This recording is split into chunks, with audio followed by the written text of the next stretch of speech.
How y'all doing? Good. Good con? Yeah. It's almost over. I know, I can't believe it. It went by too fast. Oh, well, don't miss me yet. I'm right here. We're gonna Just see be in the it moment. a lot. Be in the moment. That's what this I is don't about. care. I'm gonna So, miss it. cool. I'm going to start off a few minutes early, just since you're all here. A few people may straggle in. That's cool. Awesome. I've never done this before, this particular panel. So, welcome to I don't know what. I really have no idea what I'm about to say to you, which is kind of the whole point. So, back in Dallas, some of you may know I'm a voice actor. I've been doing this for about, I've been in some stuff and some things. But I've been what you may not know is while I've been a voice actor for 15 years, going on 16, I lose track. Time telescopes after a certain age. Be ready. But I've been most known for my voice acting for the past 15 years, and that's awesome. But I've been an actor, a stage actor, and a film actor since I was about 9. I got into it because I had a speech impediment. I had such a profound stutter as a child that I rarely spoke at all. In fact, it was more comfortable for me until about age 10, 11, 12 to go around with a little pad that I could write stuff on rather than try to stumble through a sentence. Now, I took speech therapy with a lovely British lady who was 1,000 years old at the time, but she was one of those really eccentric, classical little ladies who had like a little purse full of mints, and if you did something right, she'd take out a pair of tongs and put a mint on your tongue. And she'd run me through all these cool speech pathology exercises, and so eventually I was able to speak. Now we found together, rather, that my tendency to stutter came from a deep reluctance to want to be heard. I didn't want to own my words because I didn't like that responsibility was just too much. That's very, very mature language for a 9-year-old to process, but that is basically what we learned.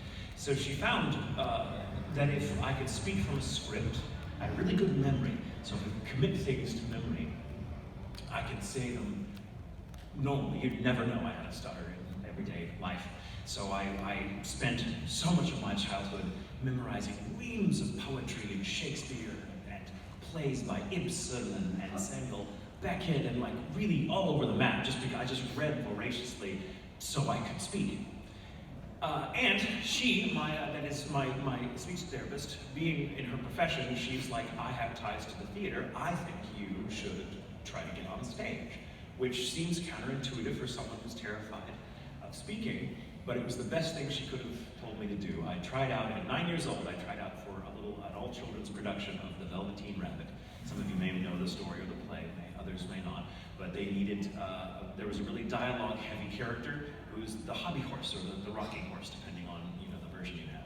And he's the wise toy of the nursery that kind of explains the rules of love to the Velveteen Rabbit. It's a beautiful part. It's not it's a great role for a child to have in a child production because it's just, I don't know, it's great. It's a great show. It's always been one of my favorite children's stories, incidentally. And I got the part because I fit the bill. I had a good voice that could project. I was good at memorizing long lines when there was a lot of them to that part. And I was taller than most other kids, and they needed tall so I could play the horse. And I got it on stage, and I don't mind telling you, I killed it. I loved every second of it.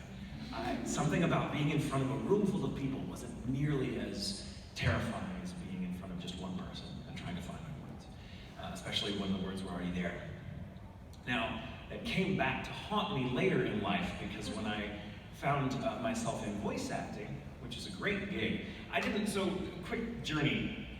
I acted from about 9 till about 22, pretty steadily. I did a lot of stage as a kid. I did a few commercials, a few films, nothing major, nothing you would know, but a lot of stage work.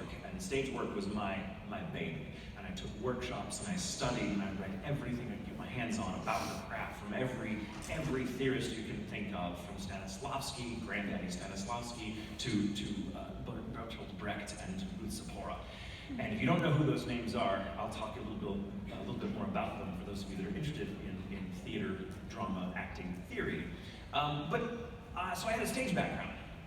And stage, Sandy Meisner, who's a teacher I love, it's called the Meisner technique, you may have heard of it. Sandy Meisner famously defines acting as living truthfully within imaginary circumstances, which is a beautiful way of putting it, I think.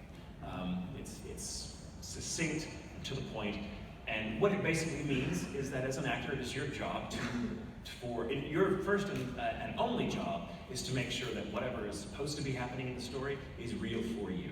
And if it's real for you, it will be real for the audience. They can't help it. We'll get into why in a moment.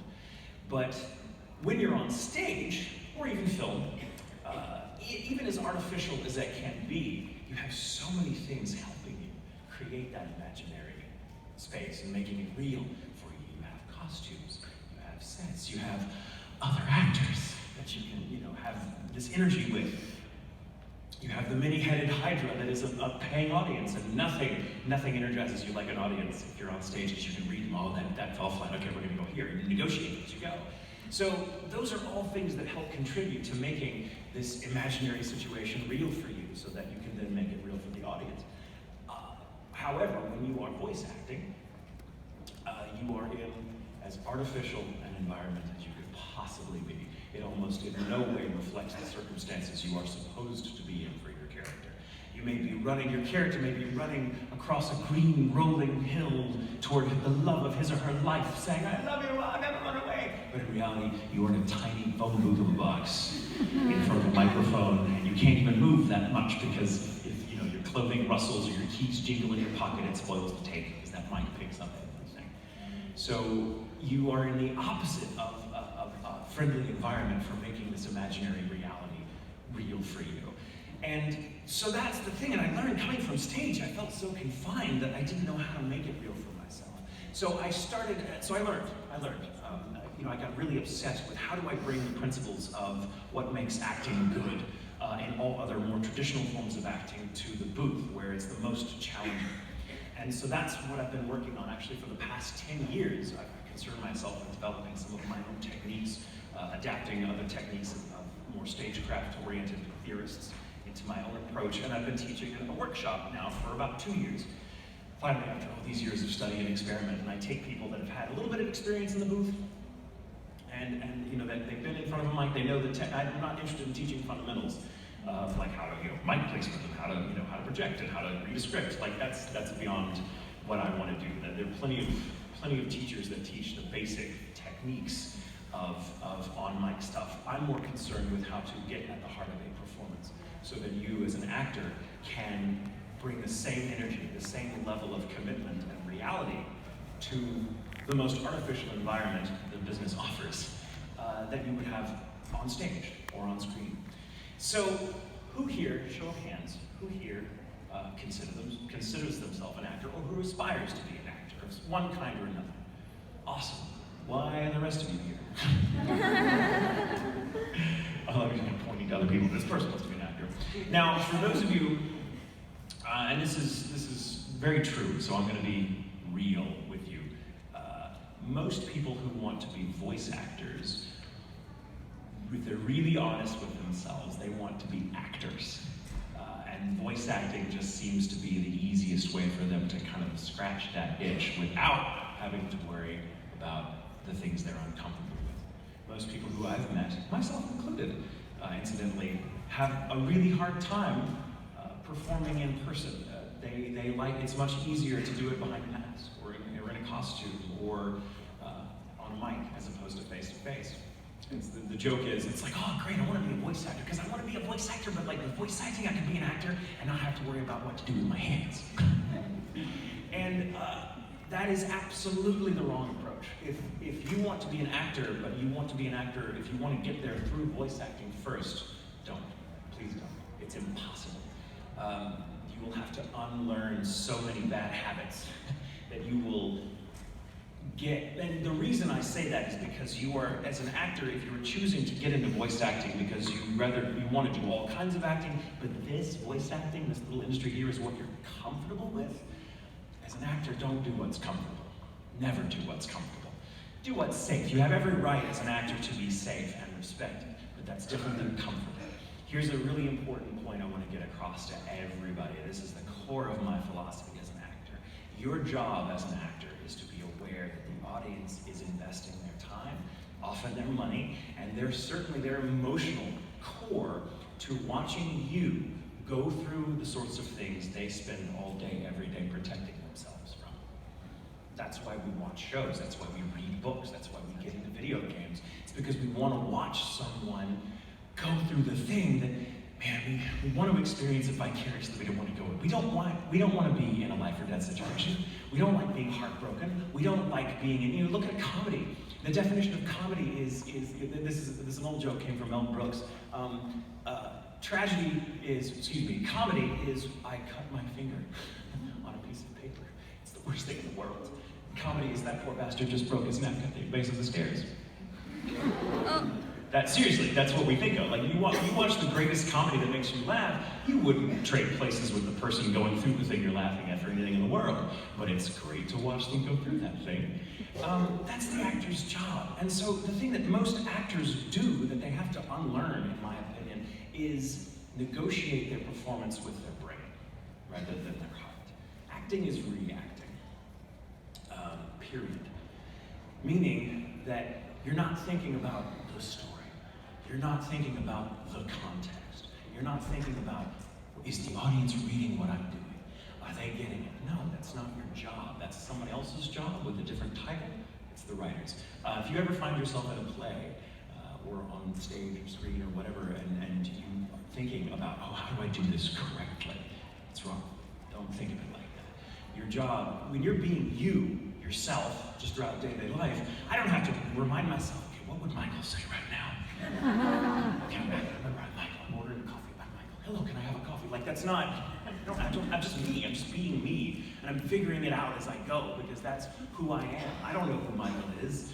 I know him a little better every day, but knowing who you are is the privilege of a lifetime. Don't try to figure yourselves out too soon, because you can't. You'll waste your time. Just see what happens. So, at the same token, you can't really figure a character out. You're only seeing a whole person. A character is a person that is going through a thing. That's it. That's it. For the actor, there's no such thing as character. It's just you going, it's you in a context that you've never been in before, so that different facets of your personality emerge under that pressure. Somewhere inside of me is a high school student with a quirk. I'm not a high school student anymore. I don't have a quirk, but if I accept those as real, then I react according to the situation I'm in. I don't think, okay, what would I do if? It's right in front of me. And if I'm just present and I take as granted the things I have to take for granted, like that I'm a high school student and then whatever, it's just playing. That's all it is. The idea, where shall I go with this? There's a lot of talking, by the way. This is more of a lecture than a workshop because there's so many of you. But I will try to run you through a couple of little introductory exercises that I do in my workshop, which is incidentally a 3-day intensive. It's about 8 hours a day, and we do some weird shit. And the purpose of it is to get people out of their comfort zone. I want people to put themselves out there, because that's what you will do as an actor. That's what you'll do as an artist. I want people to feel embarrassed. I want people to feel uncomfortable and insecure and out of whack, because that's the heart of that's what draws character out. That's not to say that I make the situations unsafe, but I'm very much in tune with the great Anne Bogart, an acting director and writer on the subject, when she says, art does not come from a place of harmony and security. Art comes from a place of insecurity and disharmony. And odds are, she says beautifully, if you are not sufficiently embarrassed by your work, it is not worthy of note. Which is true. And if your philosophy, if your default mode as an artist, be it an actor, writer, singer, whatever, if your default mode as an artist is to protect yourself from being embarrassed, stop. Put yourself out there. Be embarrassed, because that's what gets people involved. That's what's riveting. If you watch someone, there's nothing more boring in the world than a character that's not under conflict, or someone that has it all figured out and nothing happens. It's like there's nothing, whatever. So you as an actor have to be present. Be really aware of what the stakes are. And for that reason, you can't think your way through a performance. Acting comes from, this is another important point, acting comes from the body, every time. I know that may sound odd when we talk about voice acting, but voice acting especially comes from the body. Because your brain and your body, your brain's not the enemy. Your brain needs to do its work. You need to be able to read a line and take direction. There's things that you can do to occupy your brain, but your brain cannot be driving. If your brain is behind the wheel, you will think your way through that performance rather than feeling and reacting your way through it. And you can't do that. You can't think your way through performance because your brain is always out of sync with the here and now. Your brain has a very different function than the rest of your body. Your body is present. Your body is here, right now, responding unconsciously or otherwise to thousands of stimuli. The temperature, the closeness of the person next to you, smells, sounds, whatever, even the physical manifestations of memory. Your body is going through thousands of things right now, right here and now. It's not manufacturing any of them. Well, your brain, on the other hand, is either in the past or in the future. Your body is here, reacting to the sound of my voice, and your brain is trying to make sense of what I'm saying. So you can't think your way through performance for that reason, because that's not how it works. You have to react to what's in front of you, what you're going through with your body, because your body reacts immediately. There's no gap whatsoever. Hey! See? You have a reaction. Then you have a thought. And the thought may be, the fuck is he doing? But it came after. If you tried to recreate what you just did without that stimulus, you would have to think, oh, I'm reacting, but it's not the same. It's not the same. It's actually reacting to the thing that's happening. And your job as an actor is to be present enough, sensitive enough, that any little stimuli in the context of the story you're in hits you in a way that you cannot help but be real with what you're saying. Another rule of voice acting is there's a difference between a line that just sounds read and a line that sounds like it's real and coming to life in that moment. I don't know what I'm saying until the words are leaving my mouth. I mean, I have a rough idea. I know some points I want to hit, and I know some metaphors I'd like to use to emphasize my point. And I'm pretty good at, being eloquent, I think, because I've had a lot of practice, but I don't have this rehearsed. I don't have it written down. If I did, you'd know. It would feel like a speech, and it would be less engaging. You tune out. Some of you already are. Imagine if I were reading this. So the idea is for you to you chase your words. I call it chasing your words. Can I get 6 volunteers to come up real quick? Deccan. And Wonderful. Yes, Wonderful. Catherine, sorry. My glasses are terrible. Okay. Let's see, toward the back. You in the blue shirt? Yes, in the middle. And a blonde guy in the very back? Yes. Yeah, I think you're blonde. Yes, you're blonde. Okay, and yes, you. Me? Yes, come on up. And you standing up in the blue? Yes, you just pointed to the thing on your head. And so we've got 6 people. Okay. Cool. I'm gonna just put this down real quick. Project. So we're gonna play a little game, and this is both interesting to watch. Now spread out a little bit. Deku, if you'll kind of be over here. Yeah, there you go. You can come forward a little bit. You don't have to be in a straight line. It's better if not. I'm gonna walk between you. Just ignore me. Come over a little bit more. Spread out just a little bit more. Thank you. Good. Why don't you come here? Stand right there for me. You, darling, stand here. Come forward just a little bit. You stay where you are. You come forward just a little bit. Okay. Now this is a little game. It's very simple. It's also very terrifying. Well, it's called point and click. Very simple rules. When I point at you, you're going to start talking. I don't care what you talk about.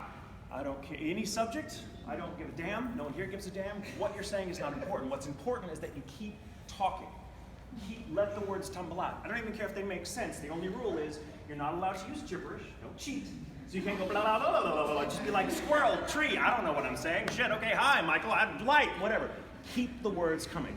Do not buy time, because I don't want you to think about what's coming out of your mouth. I don't want you to manage this experience or negotiate it. I want you to just be like, blah, blah, blah, words. Fuck, okay, here. So curse, I don't care. If anyone's offended by curse words, sorry.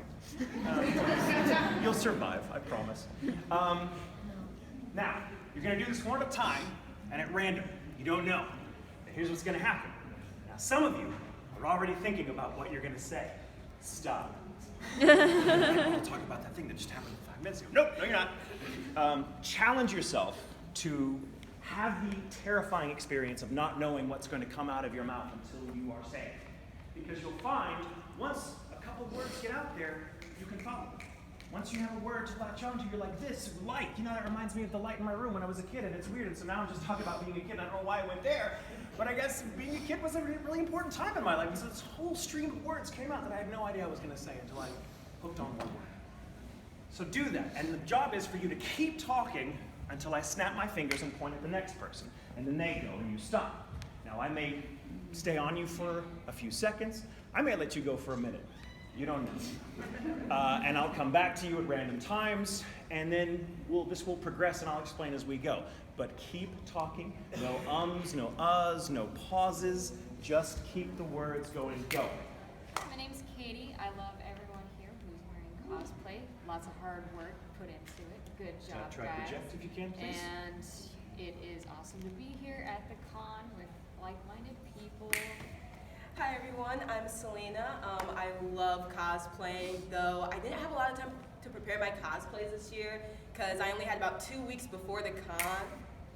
Anime is the greatest thing on the planet. I love watching anime all day. Body pillow. Sarah. This is my 4th year at Colossalcon. I missed Tsunami last. Hi, this is really hot and I'm literally melting right now and I'm just right now. Melting Tatum. I'm a Pokemon, I shouldn't be talking. I don't know why I'm talking right now. Oh. McDonald's food is really good. I'm not sure. Ice cream is delicious. The ice cream place nearby is really. I skipped breakfast this morning, so I should probably get some food sometime later. I had Belgian waffles this morning. It was really good. I should be good at mumbling, but I'm really not, so I'm talking really fast now just to make I'm up in for love it. It's just with that really part bad. right there. It is great. And it's always really cool, full of people. Tsunamis in Japan are terrible. Just the worst. Tornadoes and other things. I love going snowboarding. It's a fun experience. Avalanches can be very dangerous if you're doing it while snowboarding. Okay, stop. Okay, give me a hand real quick.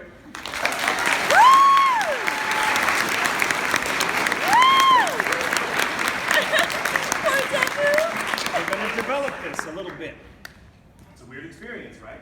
You're in front of all these people, but you'll find it gets easier once the words are out there. You just chase them, and things come up on their own, right? It's kind of liberating in a way because you don't have lines to remember.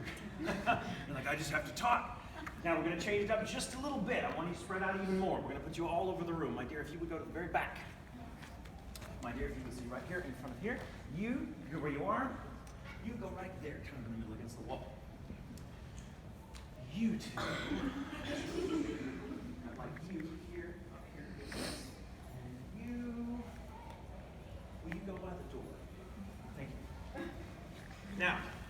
Now we're all spread out, and the energy will change. You'll see it, because now they're having to project over this space, and now the space is harder to negotiate for them, because they're not in a line. They're not protecting themselves in a regiment, which is just natural groupthink. We do that, right? Now they're more isolated. They're more kind of on their own, so they will feel more on the spot when they're talking. Go.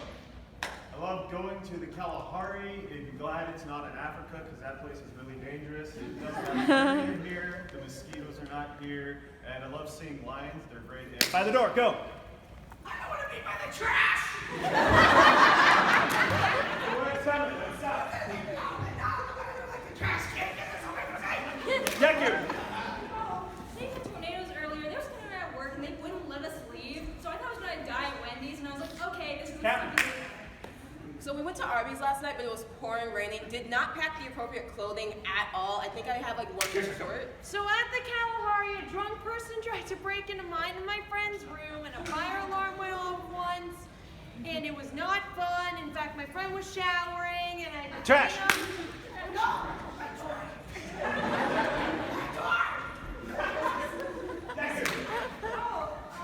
Kalahari last night, I fell into the pool in my wig and it almost went flat and I almost cried. I literally almost dropped in the pool and was like, oh no, Deku.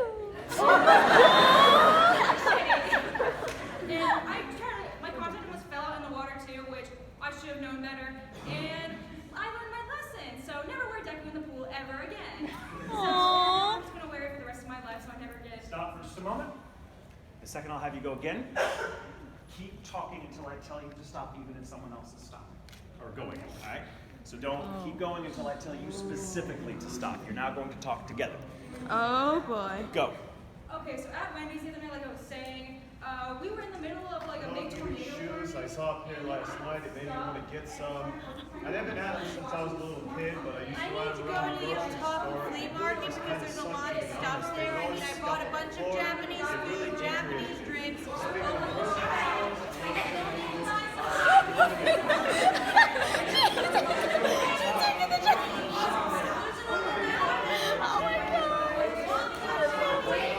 I just started watching Game of Thrones, and I really like it so far, but I've heard a lot of weird things about the ending. Okay, not exactly what the ending is, but like maybe we're just Stop. Stop. Stop. All right. Very good. Now, we're going to develop it a little further. One thing, new rule. Stop picking up the trash can.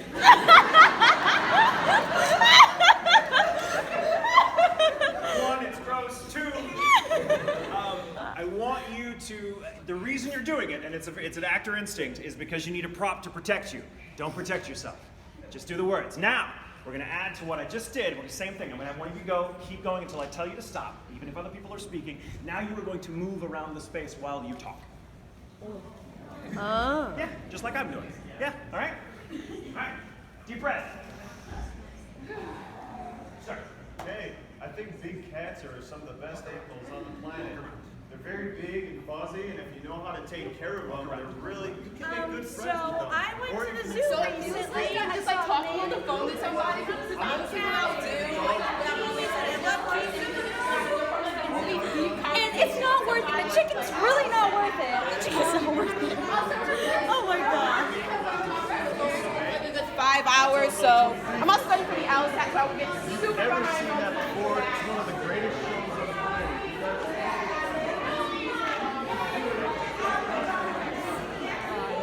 Stop! Give them a hand.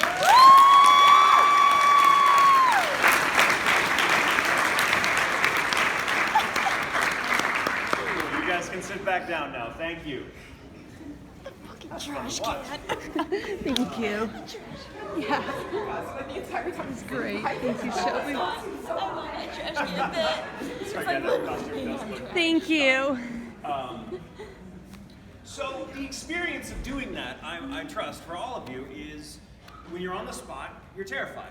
You're in front of all these people, and I trust it. Actually, the amount of people in the room don't make a damn bit of difference. I've done this workshop with 5 people who know each other, have known each other all their lives, and they still feel just as nervous when they're in front of people they know having to talk. And these are people that they improvise in front of all the time.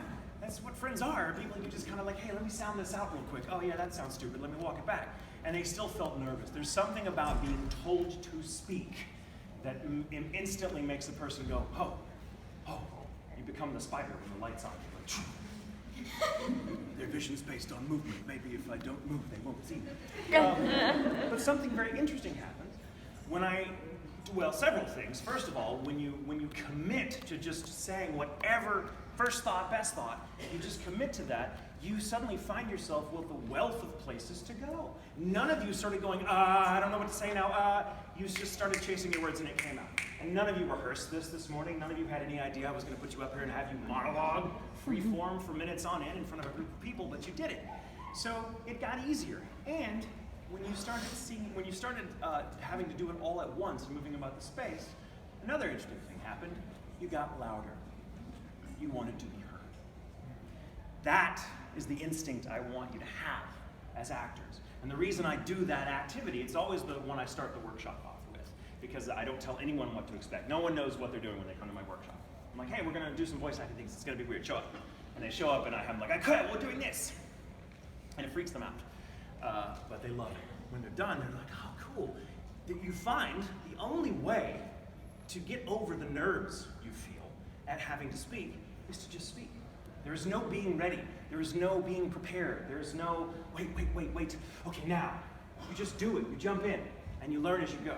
If you wait till you're ready, it's because your mind thinks it's got a handle on it. If your mind's got a handle on it, you're doing it wrong. Your mind cannot drive if you're an actor. It cannot. It's not its job. Your mind's job is to read the script. Your mind's job is to heed where your mark is, if there's a mark, or where the mic is, so you don't take it out and spoil the tape. Your mind has things it has to do, but your mind is not in charge of the performance. It cannot be. If you try to read a script and you think to yourself, okay, he's definitely mad here, because the line is, I hate you, how could you do this to me, get out, I never want to see you again. And if you read that just as words on a flat page, they're not alive, they're just black and white, they're there, you have an instinct. Your mind goes, he's angry. So if you say, okay, cool, so when it comes time for me to say those words, I will say them angrily. But you're not actually angry when you're saying them. You're not in the moment. You're deciding ahead of time that you're going to be angry at this particular point because the play calls for it. And so in the middle of a scene, you'll blow up in a very unexpected and artificial way because you've decided, your brain has said, well, that's clearly an angry line. And so you play to an expectation of what anger sounds like rather than saying the lines through what you're feeling in the moment. Here's a trick I want all of you to remember the next time you audition for anything. There is zero wrong way to do any line except any other thing that you're feeling in the moment. Which means if that line looks like you ought to be mad, but when the time comes to say it, you don't feel mad, fuck it. You say it through what you're feeling in the moment. Period. If I read the line, if the line is, I hate you, how could you do this, get out of here, I never want to see you again. If I read it angrily and I'm not feeling angry, I'll be like, I hate you, how could you do this to me, I never want to see you again. I'm having to force it because I don't feel it. And you as the audience goes, that's fake as shit. But you can't help it. You may not be able to pinpoint why it doesn't play, but it doesn't play. It feels fake, it feels thought out, it feels planned, it feels like a con job. Someone comes up to you in public that you've never seen before and says a comment like, hey, I really like that outfit you've got on. You're like, oh, fuck, what are you selling? They don't really like your outfit. They're just bullshitting their way to have an entree to speaking with you. And people are sensitive to that. But if on the other hand, someone's walking by and go, I really like that outfit, you can tell they were genuinely struck by the need to say it, and you go, thank you. You respond to it. The human mind knows what's real and what's not. Period. Everyday life. And whereas I'm not trying to make what's called impression management the bad guy. Sometimes you need to manage an impression. For a job interview, for example, it behooves you not always to say what's on your mind. So why do you want to work here? Oh, I fucking don't. I just need to pay rent. Not a good idea. But acting, you have to free yourselves from those constraints and go with whatever you're feeling in the moment.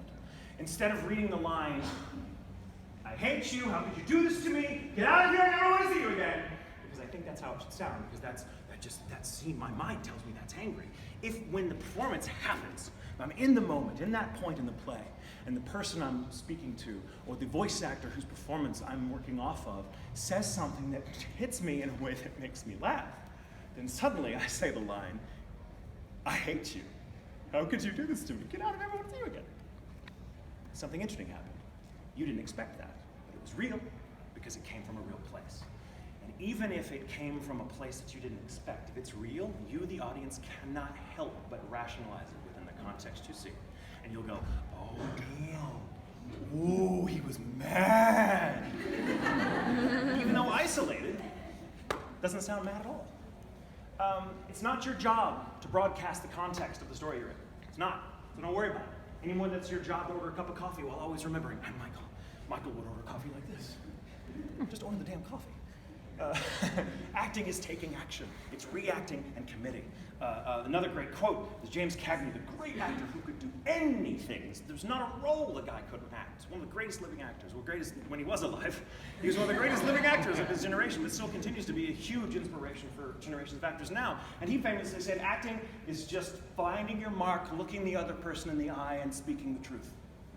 Which means regardless of how you feel obligated to feel based on how you think the script should be interpreted, you say what you feel in that moment, and the words are just your vehicle, even if they seem to contradict what's supposed to be there. There's an old saw about never working with children or animals. And here's why. No actor will ever be more real than an animal. and kids are just fucking annoying. Yep. Yeah. Has anyone ever been to a live show where there's an animal on all the actors, right? And you could be like, my fiance Brandon does a lot of musical theater, and he was in a production of Camelot about a year and a half ago. And he had the good, he played Mordred, which is he's the bad guy. And he'd never done a bad guy before, and he was really nervous. He's such a nice guy in everyday life. He's like, I don't think I can convince him to be a bad guy. I'm like, then just be a nice bad guy. See what happens. And he fucking killed it. Because everyone's like, oh, that Mordred was so creepy. Yeah, that's right. I'm hitting that. Anyway, so. But there's a point in the play, and it's so calculated, it's brilliant, where there's about 15 actors on stage, chorus and several principals. And this actor brings out this gorgeous sheepdog, who's a character in the show. And it's a real sheepdog. Charlie, he's represented by the same agent as my fiance, so they know each other. There's a history. And Charlie comes out, and he's just the epitome of sheepdog. He is the, woolly thing. I mean, he's just gorgeous. And he comes out on stage, and here's the thing about a dog, any animal. Dog's not on script. The dog is present. The dog is always going to react to what's right in front of you. There's no bullshit about a dog. A dog's not impression managing. A dog is not going, oh, how should I feel right now? A dog is going, I really want that treat. Can I have the treat? I don't care if everyone's watching. I want the fucking treat. A dog is just not worried about what you think, per se. A dog is very present and reacting to what's in front of it without telling itself a story about what it should be doing. And that's where actors go wrong. Because actors are like, oh no, I'm off, I lost my place, I'm not feeling it. Bullshit, you're feeling something, use that. Dogs don't have that problem. So audiences see a dog on stage and they know anything could happen. Maybe the dog will lay down and take a nap. Maybe the dog will bark at one of the cast members because it just suddenly don't like the cut of that guy's jib. Bark. And that actor has to speak louder now because Charlie is upstaging him. And everyone loves it because no one on stage is more real than that dog. And as an audience, as people, the human mind is 100% riveted to what is real. Because we don't get enough of it, do we? So much of our day-to-day experience is mediated, is managed for us that we don't feel like we get to the heart of things very often. And that's a shame, but that's why we're drawn to stories. Because we need real. We need the lessons that real teaches us, but we need the safety of being able to see it from a certain remove so that we can kind of stand on the shoulders of people that have gone through shit without having to repeat their mistakes. I tell my actors, be a dog. Be a dog. Be on stage. Know your lines. Your job is to say your lines. Don't just make shit up. But your job is to say your lines through whatever you're feeling in the moment. And I promise you, if you are present, if you cultivate a sense of I'm here, I am now, I'm not thinking about how I should say this, I'm not thinking about did I leave the stove on, I'm not thinking about how am I going to pay rent in a few months. I'm thinking about what am I doing right now, what am I feeling, oh, I'm feeling this, cool, that's how I'm saying the line. If you are present, I promise you, the read you give will work. Good choice of ringtone. I'm so embarrassed for you. That was all It's it like perfect But, timing.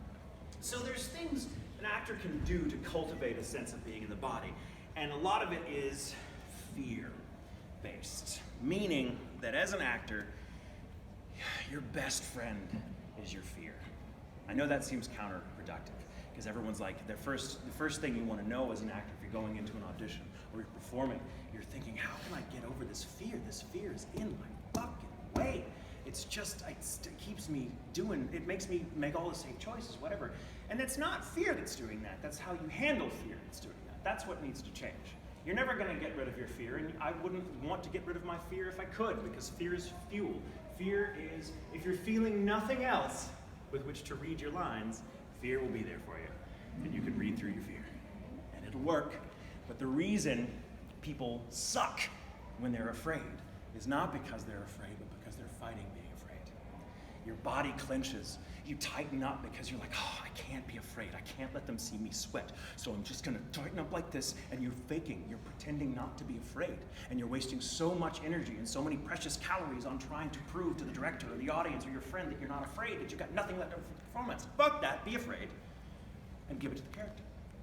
See what happens. It may not be what the director wants, but it gives us somewhere to go because you're present. You own your fear.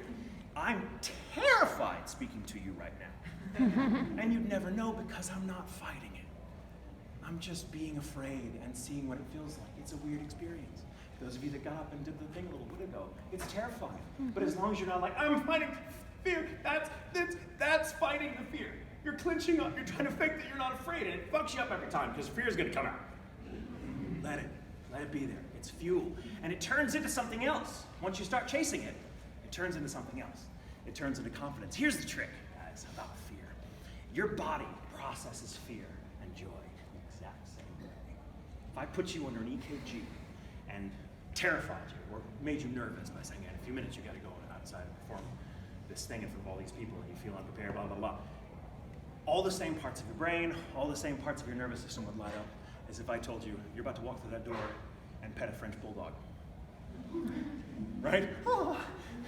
Excitement, fear, are biologically, there's no distinction between the two of them. The only difference between excitement, joy, and fear is the story you are telling yourself in your head about what your body is experiencing. That's why you can't let your mind drive, because your mind wants to control it. Your mind wants to put a label on it. Your mind wants to be safe. That's your mind's job, and it does its job way too good. So it's like, protect yourself, protect yourself, protect yourself. Don't read it like that, because that may be wrong. I know it's what I'm feeling right now, but it's probably not appropriate. So don't say it through that, because the director will hate it. So say what you think they want, and then it falls flat, because it's not. Is all this making sense, by the way, or I've lost anyone for free?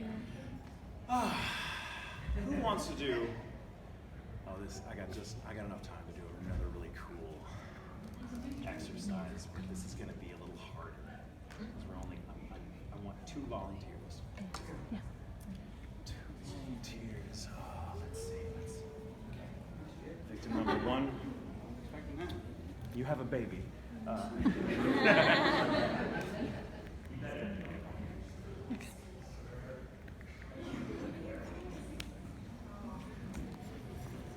Now, this is an exercise that comes from a school of thought called action theater by Ruth Zipporah. Ruth Zipporah is a wonderful teacher. She's an acting teacher, but she's really more of a movement coach, movement teacher. She's a dancer, improv, all kinds of crazy stuff. But her workshop, she teaches in a fucking yurt in Santa Fe. It's like you have to travel to this dirt road to go to this little hut that is not AC'd, and you spend like 9 hours a day for 2 weeks. Some people do it for 6 weeks, doing really intensive body work. And what Ruth Zipporah does, and has done for years, she's 83 years old and still going strong. By the way, she can still do somersaults and do she can still run circles around her students who are often decades younger. And but her whole philosophy is like, you can do anything if you can just get in touch with your body and stop protecting yourself by making cliched movements. I should shake a hand, and so I do a hand like this. She's like, how much better to just kind of fall, for an actor at least, or for artists, to just follow where your instinct goes. You turn off your brain long enough to commit to a movement, and the movement will be natural. And your body will make it natural, because your body is natural. Whatever your body is doing, so long as your mind's not trying to take the wheel and protect yourself, is right. For our purposes, not in everyday society. But Ruth Zipporah teaches this stuff, and she does this great little thing. Be ready to be extremely present in your bodies. Because you'll have no choice. And it's terrifying. Remember what I said about fear? Just go with it, use it. Fear is energy. If you try, don't waste energy trying to beat the fear down. Let the fear just take it. So if I tell you, like, I want you to just jump up in the air and wave your hands and just be like, that's fucking stupid. Okay, I'm gonna do it because I'm terrified. You're fine, you have all boundless energy because you're terrified. That's not what I'm gonna ask you to do, by the way. It's a bit harder. Oh boy. This exercise is from Ruth Zipporah's workshop. It's called Sounder Mover. I used to think it was called Sound Remover, and it made no sense. I'm like, oh, Sounder/Mover. I'm gonna make a series of weird noises, all right? I want you all spread out. You go over there, you go over there. This is just as embarrassing for me, I want you to know. But here's what we're gonna do. Hands out of your pockets, please. We're gonna stand in neutral position, which is this. Shoulder length, your feet are about a shoulder length apart. Your hands are down like this, free like that. Decent, don't be up straight, but just, relaxed posture, but try to, align your spine. It's not yoga. take care of yourself. If there is a limit to the movements you can do because you have a bad knee or a bad back or something, then don't exert yourself. Move within the limits you have. I'm not looking for Cirque du Soleil performers. Someone just took off his shoes. Ready to go, coach. Just watch a flip-flop fly across the room. Oh God. Smart. So I'm going to make a series of noises with my mouth, and they're going to be strange and weird, and sometimes it'll be breath, sometimes whatever. Here's the rule. As long as I'm making noise, you are moving. But I want you to move in weird, abstract ways. Now, don't try to think about how you're going to move. Challenge yourself. It's hard, so don't beat yourself up if it takes a little while doing this until it feels natural, because it won't at first. It never does. But I want you to just try to be like, if I'm making a sound like this, and you just, like, what does that do with your body, and where does it seem to make you want to go? You're not performing. I don't want to see pantomime. I don't want to see you mimicking a gesture. Like, don't start rowboating. This is not mine. That's different techniques. That comes later.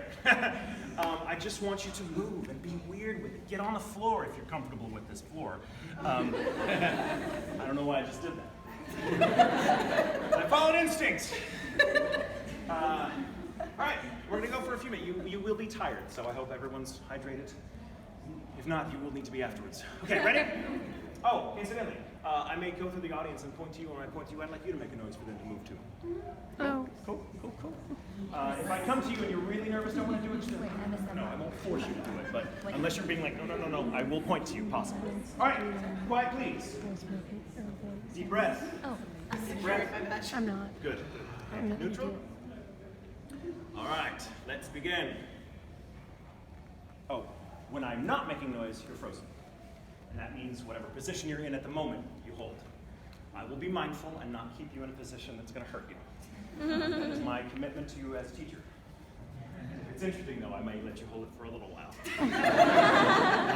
But don't worry about it. Not your job. Not your job to worry about it. Don't protect yourself. Just be ridiculous. Again, if you're not embarrassed, you're not doing it right. So if you're already embarrassed, you're not. All right, ready?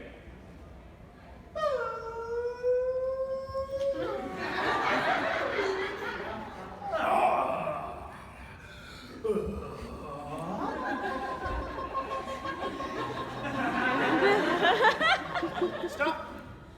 Okay. I like the energy. Remind me, you're doing ballerina dances. I want abstract movements. Challenge yourself not to do something you've seen someone else do. Be weird. Be weird. You're on the right path. This is the challenge of doing this exercise because it feels as unnatural as possible because you don't normally move to sound like this. So think of it like dance. Just freeform dance. Not the woman on the vine. Unless that's what's coming up. But challenge yourself not to do not to do mimic gestures. I'd rather, if your instinct is this, that's not really your instinct. That's you imitating something you've seen before. That's a thought. If instead you're just like, oh, the sound is doing this weird thing, and you go, well, fuck, I'll just go with this then. It'll just be weird, all right? It's not structured, okay? Again.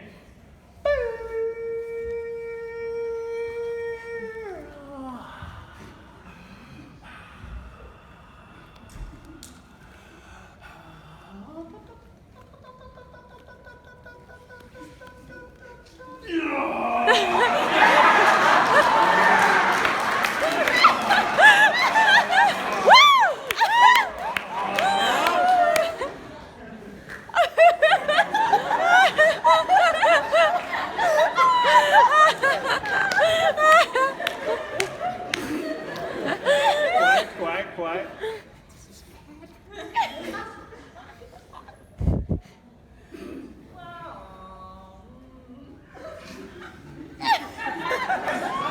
Move to the left.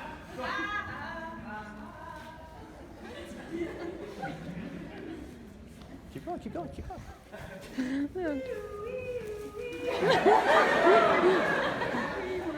Yes.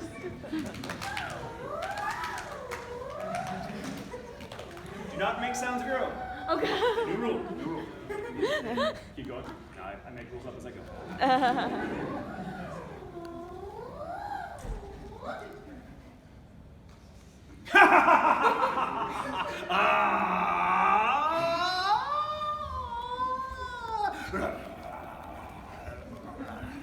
All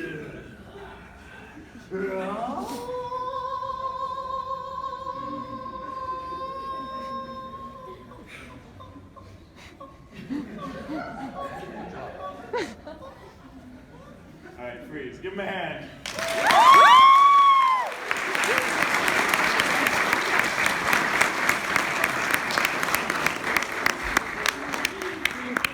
Back just watching.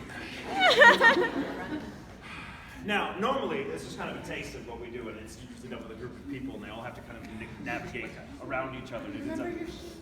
Remember your shoes. Thank you very much. But the point is, they committed to feeling silly, because it's ridiculous. It's an absurd exercise. It feels dumb. It feels like, what the fuck is the point of doing this? But you'll notice it leaves you no choice but to be in your body. You've got to do what your body is telling you. You have an outward stimulus and you're committing to it. And that's the job of an actor. 99% of the time what we're doing is ridiculous on the face of it, but that's life. 99% of the time what we're doing in life is absurd on the face of it, but we're committed because we have no choice. So the point of sound remover, and it gets more elaborate, I don't have time to really go on and do more with it, develop it, but that's kind of the point, is challenging my students to be in their body, giving them no choice but to be in their body and having to commit. We do all kinds of strange exercises. One of the things that my teacher does, and I use in my workshop now, is I will have my students commit a piece of song to memory that they know well, like a verse and a chorus, just one verse and one chorus of a song. And I'll make a little scene for them and another person and be like, cool, here's the context, here's the scene, here's the history. Now, knowing that, I want you to sing to your partner and sing to them, and I want you to move weirdly while you're following your voice, as though, you know, like you would with sound remover. That's how we develop that. Now you're making your own noises, you're doing this at the same time, but the noises are your song. And the point is not to sound good. A lot of people can't sing very well, so it just comes out. But God, it's riveting. If I put them in a context where they're really upset with the person, not faking being upset, but they're actually upset with the story, not upset actually with the person, because this is just a student. But I'm like, yeah, okay, for all intents and purposes, this person cheated on you, whatever. This is, you just engaged, got engaged to them. And you found out that they were cheating on you with an office worker. And so if you react to that, like it's actually happening to you, then you're filled with an emotion now that you have to act through. And if you're acting through the song like that, it comes out really broken while you're talking to the person, and it's like, everyone's like, oh fuck, Jesus Christ, popcorn. Because that's what we do, we're riveted, we don't want it to be perfect. Perfect is boring. So many people, on the subject of perfect, so many of students come to me and they're worried about the tonal quality of their voice. They're worried about the pitch. They're worried about, is my voice ugly? Is my voice too high, too low? Does it sit in the right register to get work? Blah, blah, blah, blah, blah, blah, blah, blah. I knew a student who's brilliant, he's wonderful, but he will beat himself up, take after take, if it's not perfect, whatever the hell that means. And I tell him, like, perfection is your mind. Perfection is your thinking mind telling you it's not right yet. You don't look as good as you want to look. And it's not about looking good. They don't want you to look good. The audience isn't invested in you because they want to look good. Your performance lives and will always live in the imperfections of your person and your body and your voice. Everything I've ever done as an actor that you have listened to and you have responded to has come from a place of pain and not knowing what it sounded like until it came out. I didn't stage manage or impression manage anything that came. I didn't. There's a scene in My Hero Academia, spoilers, where Tenya is in the alley and he's paralyzed. Yeah, that arc. Oh no. Fuck that guy, am I right? Yep. And there's a moment where he says, I can't watch this. Mm-hmm. And it's a really tearful moment, and it was a tearful moment for me because I'm an actor and I'm a person, but I'm with this guy. I know this guy. We're part of each other now. And I'm watching him make these bad decisions and it possibly costing him his own life and the lives of his friends. And when the worst thing is about to happen because of choices he has made, I literally said or felt, I can't watch this. And that just happened to be the line. When you are in the moment, when you are present and you're not trying to stage stage manage your performance to look good, you react in that way. That turns in a great performance. Suddenly you look at the line and, holy shit, that's exactly what I want to say. It's a kind of magic that happens often if you're present, but it only happens if you're present, and you can only be present if you let yourself feel afraid, if you let yourself feel bored, if you let yourself feel tired. Don't fight whatever you're feeling. Sometimes we feel nothing. Sometimes we feel nothing. For an actor, nothing is a perfectly valid emotion, and you will use it often. Sometimes you can say a line that must be like, let's say a line is like, I love you. And, you feel like, oh, again, reading it on the page, it feels like, well, it should be sincere. So I should say, I love you. But it's not coming, you can hear it's not coming from a real place. I'm approximating, I love you. But if I'm feeling nothing that day, and I just have to read the nothing, I'll say, I love you. Doesn't sound like nothing to you, does it? No, because you have the context. I don't need the context as an actor. It's not my job. Just like you as a living person don't need the context to feel what you feel. Sometimes you do in retrospect, so you can talk about how you feel. But that's afterwards. That's putting a label on it. There's a job for that. There's a purpose for that. And when you're in the moment, you don't know the context. You don't know the story you're in the moment. You can't. Knowing what the story is in, knowing the story you're in is the privilege of having gone through it and being able to look back. Oh, that's what that was. But if you're in the story in the moment, you're aware of it, you're play acting. And that's different. You're not having a real experience. It can be fun to play act, don't get me wrong, but no one wants to watch you play. No one wants to watch you pretend. Another favorite guy of mine, David Mamet. Ooh, he's an arrogant son of a bitch. He's a brilliant writer, and he's a brilliant theorist on theater.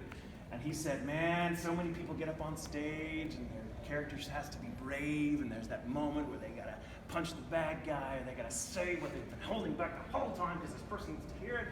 And it requires bravery, but man, he's like, the audience does not give a damn to watch you pretend to be brave. They'd much rather watch you commit to discovering whether you are. That's what matters. So if you get up there in that moment and you're not feeling so brave, but you do it anyway, that moves an audience so much more than, oh, this guy had it all sewn up. He managed every stage of this. And it was safe. It was safe, and it was boring. It didn't resonate because he was trying to protect himself. Guys, I gotta wrap it up. But thank you so much. Thank you.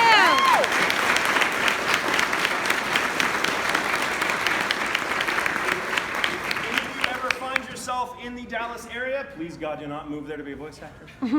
I mean, if you want to be a voice actor, that's where you want to go. But have another job lined up. But I'm saying, if you ever find yourself in Dallas on a weekend when I'm teaching my workshop, feel free to look me up online and take it. It's an interesting experience. But hopefully I'm developing it, and I might take it on the road. Tempted. Yes. Yeah. Thank you guys. Have a great